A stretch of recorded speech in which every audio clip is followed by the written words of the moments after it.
Assalamualaikum warahmatullahi wabarakatuh. Jumpa lagi dengan Arse. Pada kesempatan kali ini kita akan membahas tentang sejarah. Namun sebelumnya saya ingin mengucapkan kepada siswa kelas 12 SMA maupun SMK selamat atas kelulusan untuk hari ini. Semoga ilmu yang didapatkan selama di sekolah SMA maupun SMK dapat bermanfaat dan tercapai apa yang kalian cita-citakan. Nah, pada kesempatan kali ini kita akan membahas sejarah Indonesia, yaitu melanjutkan pertemuan kemarin, yaitu kemarin telah membahas tentang Kabinet Natsir. Pada kesempatan kali ini kita akan membahas tentang Kabinet Sukiman. Namun sebelumnya kita ikuti tentang materi Kabinet Sukiman sebagai berikut. Kabinet yang kedua setelah Kabinet Natsir yaitu Kabinet Sukiman pada tahun 1951 sampai 1952. Adapun program-program dari Kabinet Sukiman adalah menjamin keamanan dan ketentraman, kemakmuran rakyat, mempercepat pemilu, politik bebas aktif, dan membuat undang-undang tentang serikat buruh. Masa berakhirnya adalah pembebasan 950 orang tahanan SOB atau State Van Olok on Balek, mosi tidak percaya dari Sunarjo atau dari Partai PNI.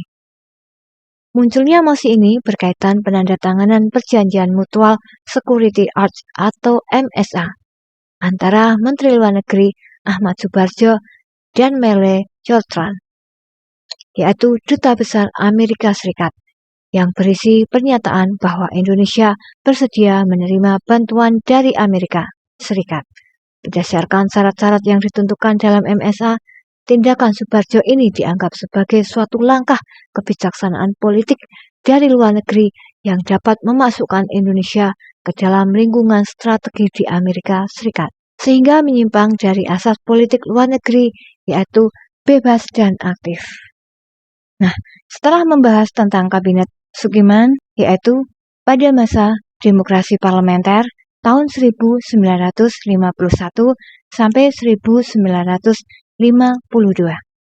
Nah, pada Kabinet Sukiman ini juga hanya berlangsung hanya 1 tahun, seperti sebelumnya, yaitu Kabinet Natsir pun juga berlangsung selama setahun. Lalu program-program apa yang akan dijalankan oleh Kabinet Sukiman? Nah, sudah kita bahas tadi, yang pertama adalah menjamin keamanan dan ketentraman. Ya, saat itu karena kondisi Indonesia belum terlalu aman, maka rakyat menginginkan adanya jaminan keamanan dan ketentraman untuk rakyat, agar masyarakat bisa hidup nyaman, tenang, tanpa penjajahan, dan tanpa rasa takut. Nah, selanjutnya juga masalah kemakmuran rakyat. Nah, setelah penjajahan kita tertindas begitu lama sekali. Rakyat pun sangat menderita, maka rakyat memerlukan yang namanya kemakmuran. Nah, diperlukan dari program Kabinet Sukiman ini adalah untuk kemakmuran rakyat. Selain kemakmuran rakyat, juga mempercepat pemilu. Ya, pada saat itu belum ada pemilu sama sekali dari tahun 1945, setelah kemerdekaan itu belum ada pemilu. Maka Kabinet Sukiman ini bertugas untuk mempercepat adanya pemilihan umum. Selanjutnya adalah politik bebas aktif. Nah, dari dulu terjadi adanya blok barat dengan blok timur, blok barat dengan Amerika dan blok timur Cina. Indonesia berusaha untuk bebas aktif, tidak memihak blok barat Amerika maupun blok timur. Nah, pada Kabinet Sukiman ini fungsi atau tugas programnya yaitu agar Indonesia tidak memihak blok barat maupun blok timur dengan politik yang bebas aktif. Berikutnya adalah membuat undang-undang tentang serikat buruh. Nah, saat itu juga masyarakat kebanyakan adalah buruh, karena saat itu Indonesia belum mampu untuk berdiri sendiri, maka banyaknya buruh yang ada di Indonesia, maka diperlukan undang-undang tentang buruh untuk perlindungan. Nah, itu adalah program-program dari Kabinet Sukiman dan berakhir lagi tahun 1952. Karena apa? 950 orang tahanan SOB atau State Van Olok on Balek, mosi ini tidak percaya dari Sumarjo dari Partai PNI.